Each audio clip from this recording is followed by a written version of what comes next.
Thanks for joining us on Capitol View. I'm Fred Martino. Tonight, an update on a story we've been following. The entire Chicago School Board resigns, and Mayor Brandon Johnson introduces a new board stoking controversy.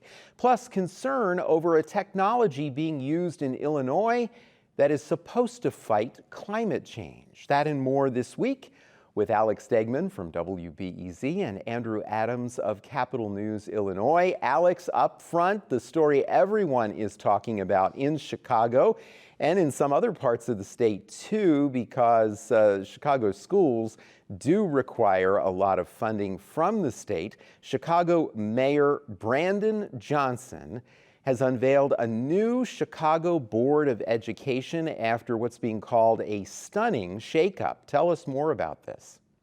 Right. So let's start at the beginning with why this happened in the first place. So Mayor Johnson wants to take out a roughly $300 million loan to help pay for teacher raises and pension payments for some other employees.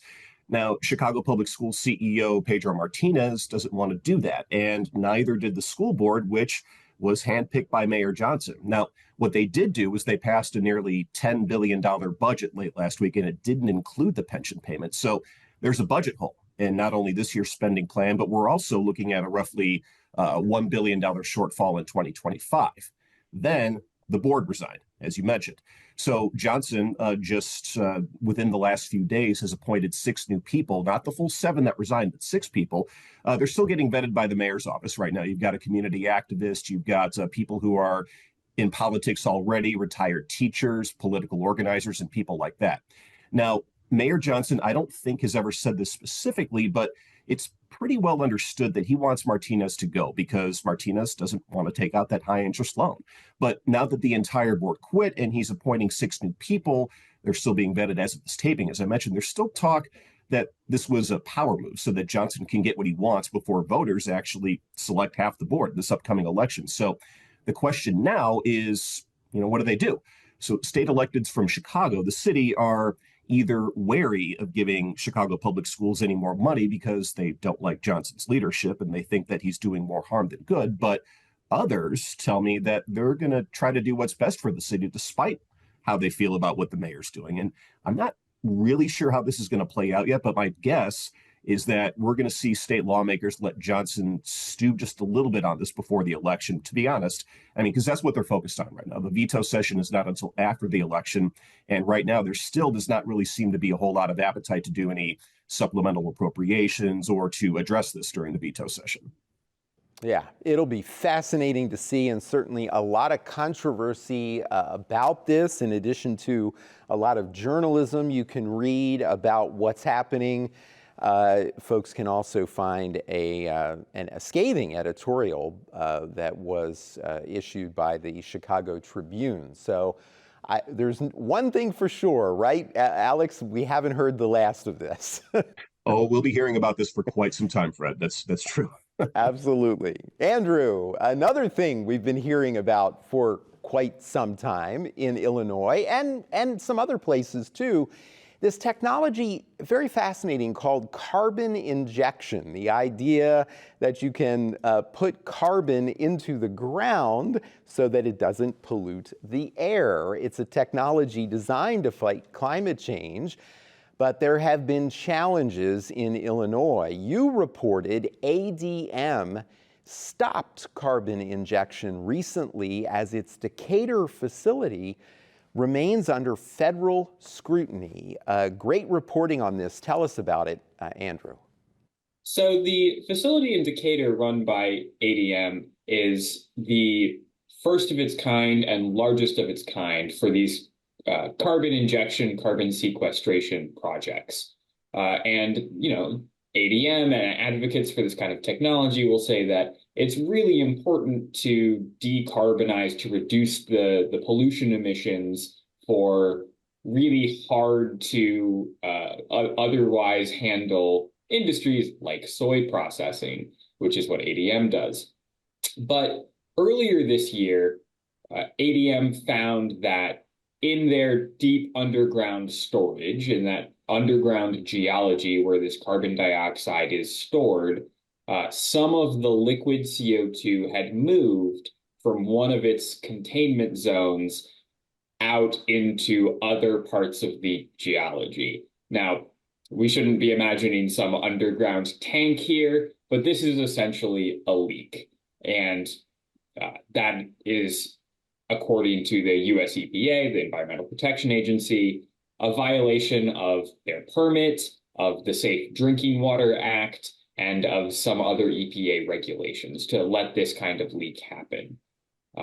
Now, ADM says, and the EPA says that they're working together to address this, and both have said that, at the time, there's no risk to drinking water or anything, still under control, but they are working to contain this. And then just a week or two ago, late September, ADM found that briny salt water, which is used in part of the process at a different injection well or monitoring well, was also not where they thought it was, because they were looking at the whole system a little bit closer and they found more issues. Again, they're working with the EPA to address it, but in the meantime, they have paused all injection, which has given critics of this technology even more ammunition to say this is not ready, this is not safe. Something I know you've been reporting on for some time, and we'll be watching this as well, possible bumps on the way to fighting climate change. Okay, Alex, we move on to hopefully some positive news now. There has been some positive news coming out this week. Illinois Governor J.B. Pritzker is leading a trade mission in Japan that is going to wrap up on Thursday as this airs with some of the state's top business leaders. Tell us more about this. Yeah, this is the governor's attempt to try to bring more business to the state that align with some of his climate and policy goals. We're talking about areas like clean energy, manufacturing, quantum computing, life sciences. And as you mentioned, it's a 6-day trip he's taken with dozens of people from his administration, including House Speaker Chris Welch, Senate President Don Harmon, and some of the business leaders you talked about. The CEOs of Related Midwest and ComEd CEO Gil Quinones is over in Tokyo right now.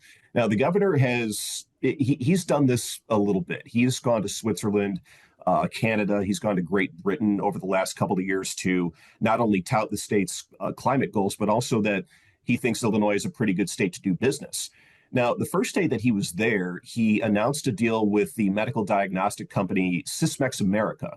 Now, they are a subsidiary of the Japanese company Sysmex Corporation, but the American subsidiary is based in Lincolnshire, which is in Southern Lake County. Now, the Pritzker administration says that this will reportedly bring 100 new jobs to the area that they oversee, because it's not just Lincolnshire, they have facilities throughout the Chicago area. It's going to bring 100 new jobs while retaining the 550 they already have. And they're going to be spending Sysmex's more than $20 million on the expansion. Now, the governor has also so far given keynote addresses to Japanese business leaders. He's met with folks in the food processing industry there. That's a place where Illinois is going to try to make some inroads as well. And he also wants to talk a lot about quantum computing. He led a roundtable at the University of Tokyo a little bit earlier this week to talk about what the state is doing right now. You might remember just earlier this year, all of the announcements that were made about quantum computing investments and the brand new quantum computing campus in the Chicago area. That is going to be a really big get for the state, and he wants to make sure that that is front and center when he goes to these events. Because, Fred, I think you and I were talking about this a few weeks ago. Like, we think of quantum computing now. I think what people thought of the internet back in the late 80s, like, what is this? And nobody thought to get on the forefront of it. But now J.B. Pritzker is saying, yeah, we need to kind of rein this in. So that is among the things that he's trying to get done in Japan. Very important stuff, and hopefully will bring some additional jobs and tax revenue, much needed tax revenue, to Illinois. Andrew, you covered another economic story featuring the governor as he touted economic development at a data center groundbreaking. Tell us more about that.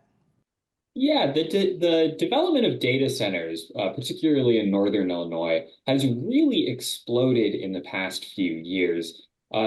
and in no small part due to the governor's policy goals.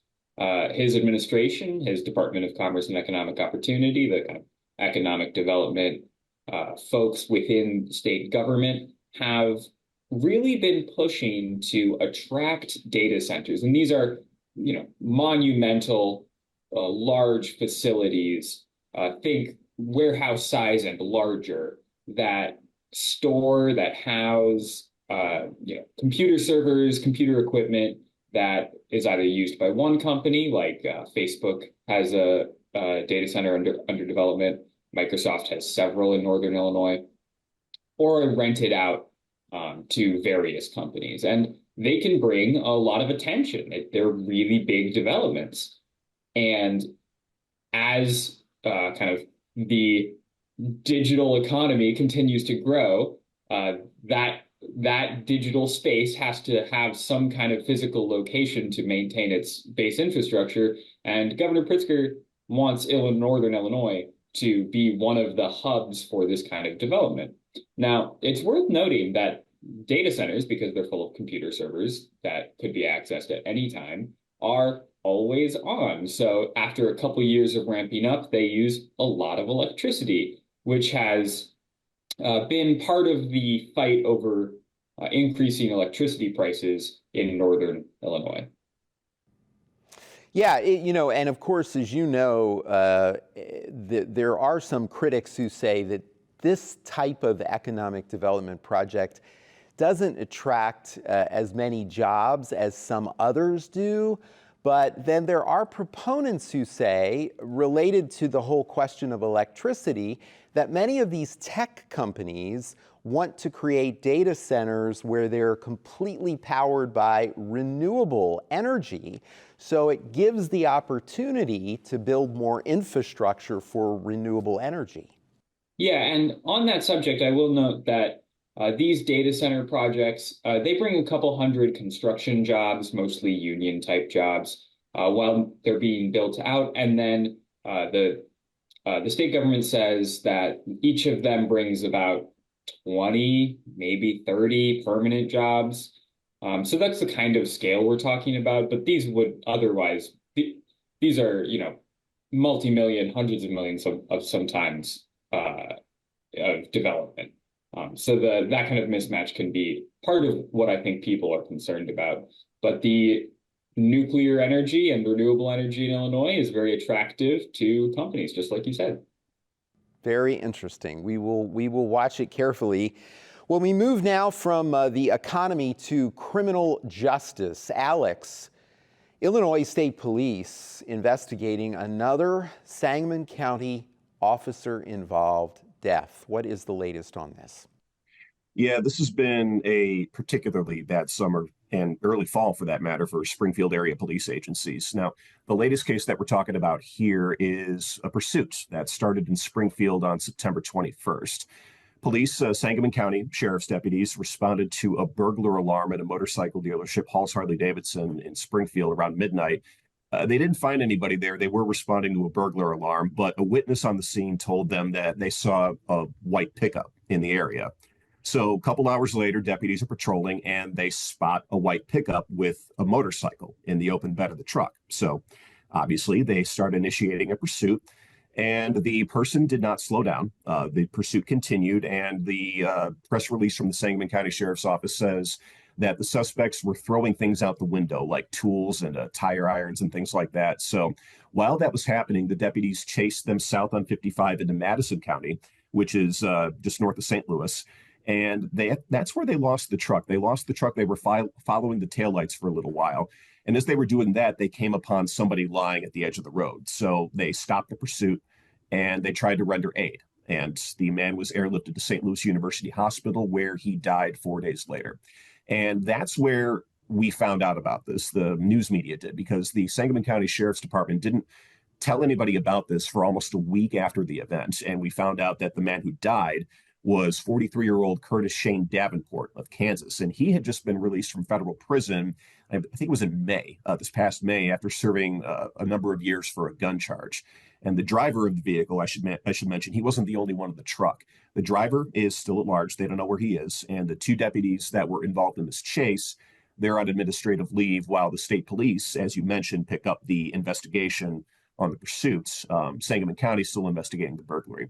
Now, the reason that this is getting so much attention, it's a wild story, but the reason that this is getting so much attention is because this is the second death in 3 months that Sangamon County deputies have been, associated with, involved in. Involving Sangamon County deputy Sonia Massey, you might remember, was shot and killed in her home by a former deputy in July, and that was in her home in unincorporated Springfield. So Capital News Illinois, who did this story that we're referencing, has also done some digging, like a lot of digging actually, into what else that sheriff's department or who else they've hired, what practices that they're using to hire these folks, and just some of the stuff behind some of the hiring decisions that they've made. So I would really recommend going to check that out.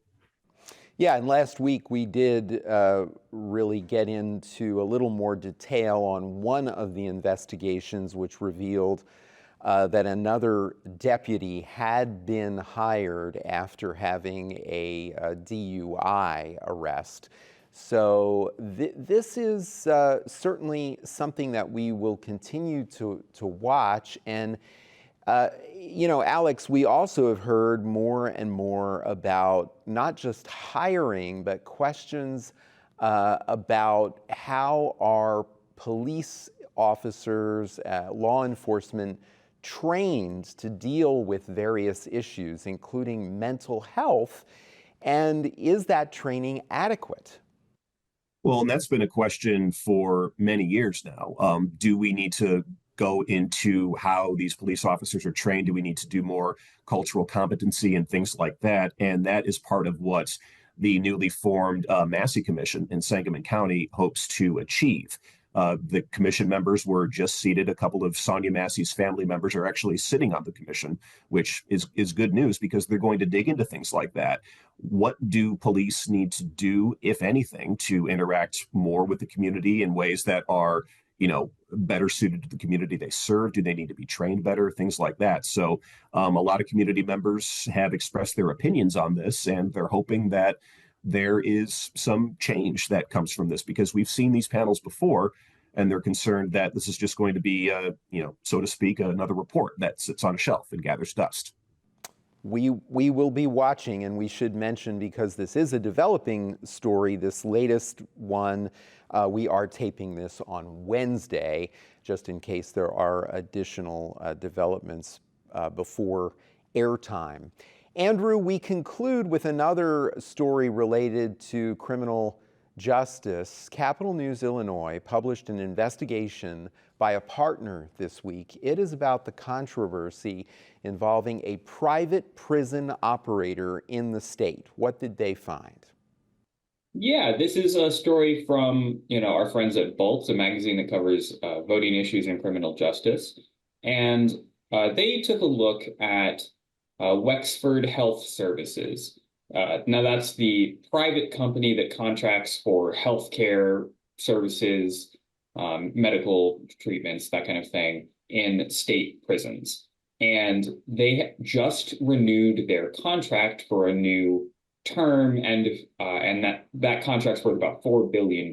So it's a big renewal, a big get for the company, and it's continuing its relationship with the state, which began, I think, back in the 90s.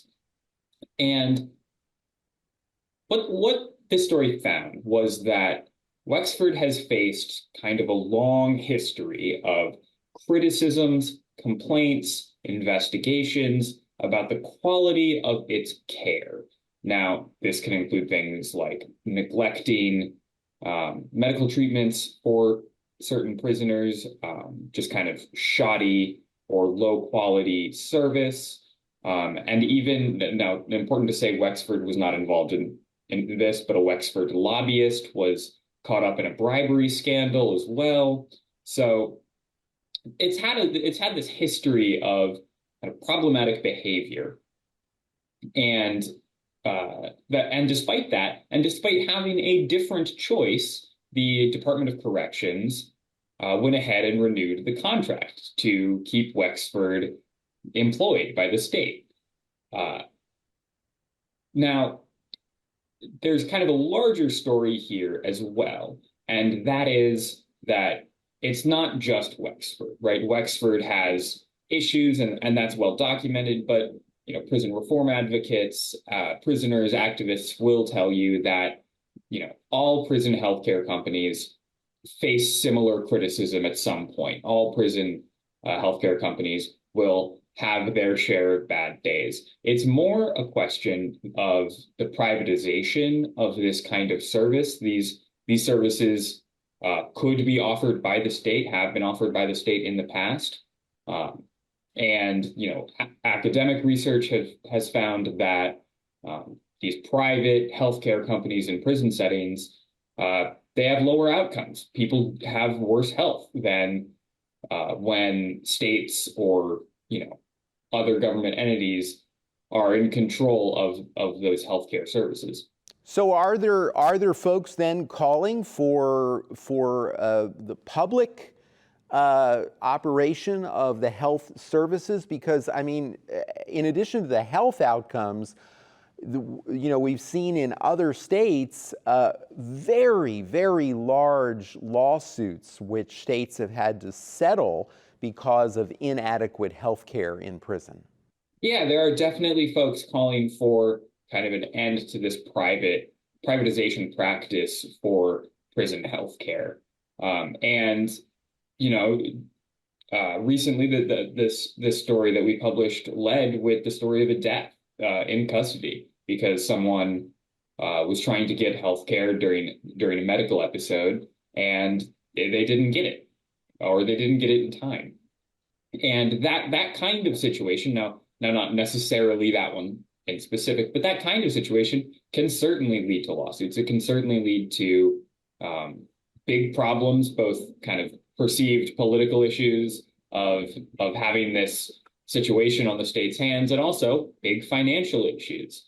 If enough people start suing because they feel they've been wronged by the state because of its decisions with prison healthcare, that can add up. Very important to cover this, very important stories this week.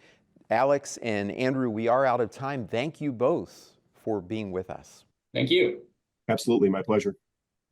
Finally this week, the Illinois Guardianship Association hosts its 2024 Fall Conference on October 24th in Springfield. Free registration for the conference is available through the 18th online at illinoisguardianship.org. I talked with Derek Cummins of the Illinois Office of State Guardian about the conference and the work of the Guardianship Association.